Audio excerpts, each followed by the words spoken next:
लोकप्रिय हिंदी कहानियाँ देखने के लिए चैनल को सब्सक्राइब कर ले और बेल आइकन को भी दबा ले ताकि मैं जो भी कहानी बनाऊँ वो आसानी से आप तक पहुँच सके।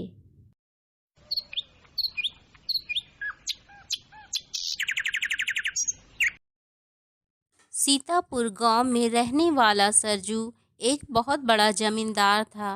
उसके 3 पुत्र थे। सबसे बड़ा माधव, दूसरा मदन और सबसे छोटा मोहन था। सरजू अपने अंतिम समय में तीनों पुत्र को अपने पास बुलाता है और कहता है, बेटा, अब मेरा जाने का वक्त हो गया है और मैंने तुम तीनों को इसीलिए यहाँ बुलाया है। मैं तुमसे कुछ बात करना चाहता हूँ। बेटा, मैं चाहता हूँ जिस तरह तुम्हारा बड़ा भाई माधव मेरे साथ खेत के कामों में हाथ बटाता है, पूरा खेत संभालता है, उसी तरह तुम दोनों भी साथ मिलकर काम करो। मेरे जाने के बाद तुम तीनों भाई मिलकर मेरी सारी जिम्मेदारी को उठा लो और साथ मिलकर रहो। बस मैं यही चाहता हूँ। सरजू का बड़ा बेटा माधव खेती बाड़ी संभाला करता था, लेकिन उसके बाद का बेटा मदन वह इधर उधर आवारों की तरह घूमता और छोटा बेटा मोहन शहर में रहकर वहीं पढ़ाई किया करता था।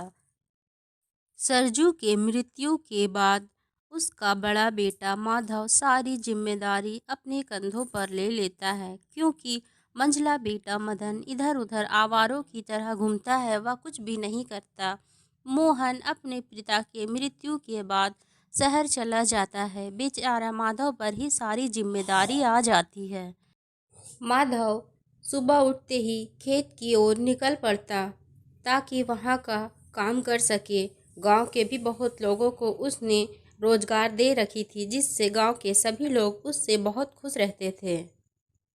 अरे बेटा माधव, मुझे तुमसे कुछ बात करनी थी। अच्छा हुआ तुमसे यहीं मुलाकात हो गई। मेरा बेटा भोलू जो है, मैं चाहती हूँ तुम उसे अपने साथ काम में रख लो। बेटा इधर उधर भटकता रहता है, तुम्हारे साथ रहेगा तो अच्छा ही संस्कार सीखेगा बेटा। अरे काकी, इसमें परेशान होने वाली क्या बात है? आप कल से ही उसे खेत में भेज दीजिएगा। मैं उसे अपने साथ काम पर रख लूंगा। अब मैं चलता हूँ काकी, मुझे खेत के काम भी देखने हैं। इतना कहकर माधव जल्दी जल्दी खेत की ओर चल पड़ता है।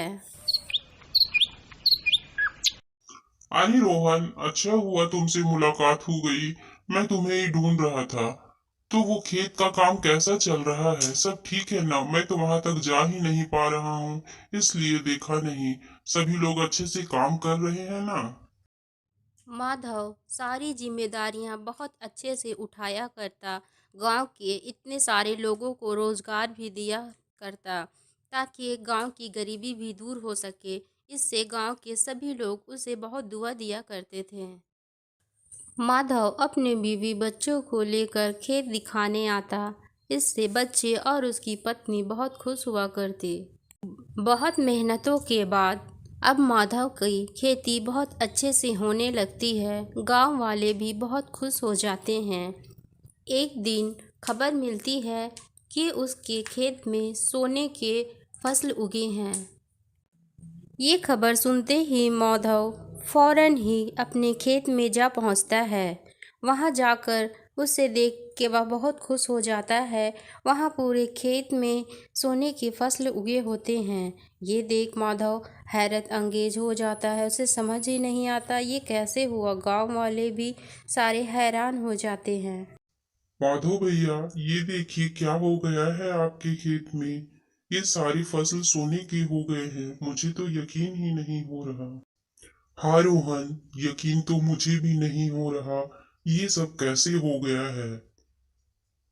मुझे तो ये देखकर बहुत आश्चर्य हो रहा है। मुझे कुछ भी समझ नहीं आ रहा है। मैं क्या करूं? इतने सारे सोने के फसल। ये खबर पूरे गांव में आग की तरह फैल जाती है। शहर से उसका छोटा भाई भी अब माधव को फोन करता है। भैया, मैंने सुना है कि आपके खेत में सोने की फसल उगी है। क्या ये सच है? भैया, अगर ये बात सच है तो ये बहुत खुशी की बात है। मैं कल ही गांव वापस आ रहा हूँ।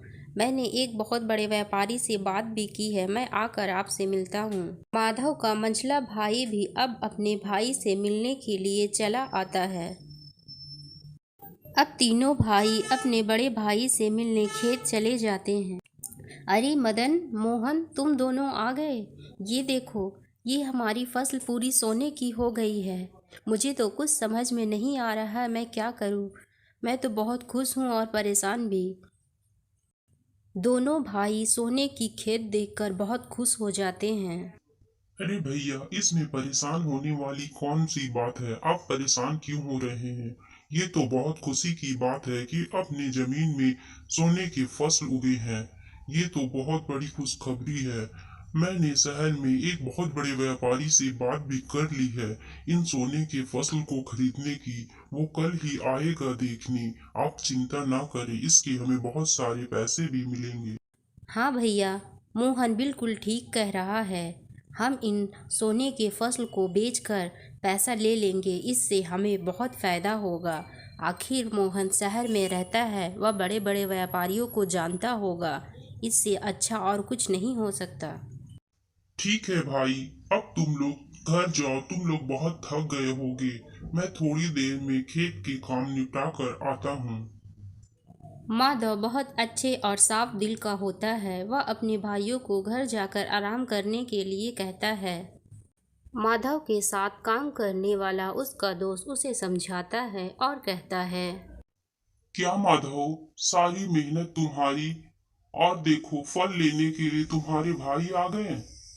तुम्हारे पिता की आखिरी इच्छा थी कि तुम तीनों भाई मिलकर सारे खेत में काम करो, लेकिन इतने बुरे वक्त में भी किसी ने साथ नहीं दिया। तुमने सब कुछ अकेले सहा है, और जब तुम्हें फायदा हुआ तो सब तुम्हारे पास आ गए हैं। तुम समझो, ये सब तुम्हें धोखा दे रहे हैं। अरे भाई रोहन, तुम्हारा कहना बिल्कुल सही है, लेकिन क्या करोगे? ये दोनों मेरे छोटे भाई हैं, और मैं इन्हें कैसे अपने से अलग कर दूं? अगर ये मेरे साथ बुरा किए तो इसका मतलब ये नहीं कि मैं भी इनके साथ बुरा करूं। माधव बहुत अच्छा इंसान होता है। वह अभी भी अपने भाइयों को देने के लिए तैयार रहता है।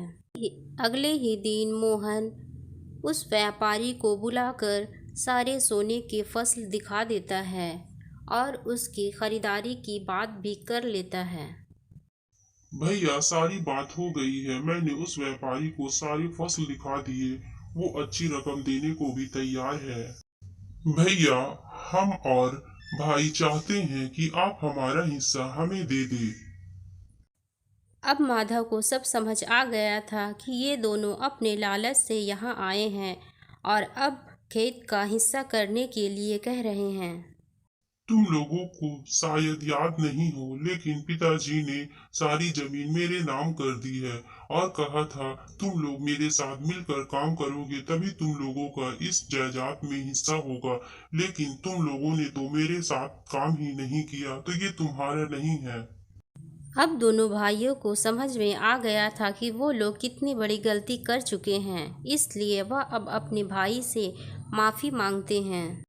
भैया, हमने सच में बहुत बड़ी गलती की है। हमने पिता की बात को नहीं माना, आपके बुरे वक्त में आपका साथ नहीं दिया। लेकिन भैया, आप तो बहुत अच्छे हैं। आप हम लोगों को माफ कर दीजिए। अब हम आपके साथ ही रहेंगे। अब माधव और उसके तीनों भाई मिलकर सारे फसल अच्छी दामों में बेच देते हैं और गांव वालों को बुलाकर सभी का हिस्सा देते हैं। इससे सभी गांव वाले बहुत खुश हो जाते हैं और बहुत दुआएं भी देते हैं। अब माधव के भाई भी माधव के साथ मिलकर काम करते हैं और एक दूसरे का साथ देते हैं।